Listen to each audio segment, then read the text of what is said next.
এই যে শুনছেন, কও কিছে? জলদি করে বাজারে যান, বাজারে যাইয়া আদা রসুন পেঁয়াজ মশলা চাইরা নিয়ে আসেন। আচ্ছা গেতেছি। কি যেন কয় দিছিল? আদা রসুন পেঁয়াজ মশলা।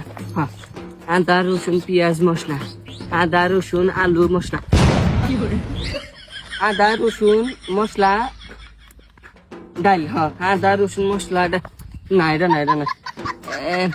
আদা তেল আলু না, এটাও না, এটা না। আদা কাঁচা মাংস না, না সেটাও না রে। কি যেন কয় দিছিল? আদা তেল মশলা কাঁচামরিচ না, না, না।